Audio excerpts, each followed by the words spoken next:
হারিয়ে যাওয়া অথবা আগের পুরনো ফেসবুক আইডি বা অ্যাকাউন্ট আপনি লগ ইন করবেন কীভাবে। আপনার যদি ফেসবুকের পাসওয়ার্ড মনে নাও থাকে, তারপরেও আপনার হারিয়ে যাওয়া পুরনো আগের যে কোনো ফেসবুক আইডি বা অ্যাকাউন্ট আপনি লগ ইন করতে পারবেন, ব্যবহার করতে পারবেন। কীভাবে কাজটা করবেন চলুন আমি দেখে দিচ্ছি। ভিডিওটি অনেক ইম্পর্টেন্ট, টাইমলাইন শেয়ার করে সবাইকে দেখার সুযোগ করে দিন। তো ফার্স্টে আপনার ফেসবুক ওপেন করবেন। ফেসবুক ওপেন করার পরে ফোন নাম্বার এবং পাসওয়ার্ড দিয়ে লগ ইন করতে হবে। বাট এগুলো যদি আপনার মনে না থাকে তাহলে লগ ইনের নিচে ছোট্ট করে ফরগট পাসওয়ার্ড লেখা আছে, আপনি এখানে ক্লিক করবেন। এরপর আপনার ফেসবুক অ্যাকাউন্ট যে মোবাইল নাম্বার দিয়ে খোলা হয়েছিল ওই নাম্বারটা এখানে সাবমিট করতে হবে, অথবা আপনার ফেসবুকে যদি কোনো জিমেল অ্যাড করা থাকে তাহলে সার্চ বা ইমেল লেখা আছে, আপনি এখানে ক্লিক করবেন।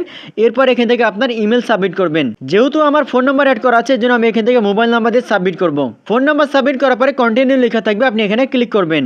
এরপর আপনার ফোন নাম্বার অথবা জিমেল একটা কোড যাবে, ওই কোডটা আপনাকে এখানে সাবমিট করতে হবে, অথবা ট্রাই অ্যানাদার ওয়ে লেখা আছে নিচের দিকে, আপনি এখানে ক্লিক করবেন। এরপরে আপনার ফোন নাম্বার অথবা জিমেল একটা কোড পাঠানোর যে অপশনটা পাবেন আপনি এখানে সিলেক্ট করবেন যে আপনি কোথায় কোডটা নেবেন। তো যেহেতু আমি জিমেলে কোড নেবার জন্য এখান থেকে জিমেল দেওয়া আছে, আমি এখানে ক্লিক করলাম। এরপরে কন্টিনিউ ক্লিক করলাম।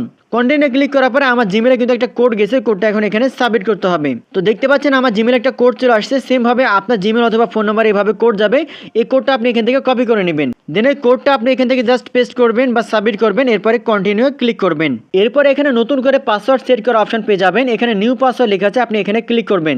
এরপর এখানে বড় হাতের অক্ষর, ছোট হাতের অক্ষর, বিভিন্ন নাম্বার, সংখ্যা, অর্থাৎ আপনি একটা স্ট্রং পাসওয়ার্ড সেট করবেন। তারপরে এখান থেকে আপনি কন্টিনিউ ক্লিক করবেন। যখন আপনি এখানে কন্টিনিউ ক্লিক করবেন তখন আপনার পাসওয়ার্ডটা চেঞ্জ হয়ে যাবে এবং আপনার ফেসবুক অ্যাকাউন্টটাও লগ ইন হয়ে যাবে। সো এভাবে খুব সহজে আপনার হারানো ফেসবুক আইডি বা পুরাতন ফেসবুক আইডি নতুন করে আবার আপনি লগ ইন করতে পারবেন, ব্যবহার করতে পারবেন।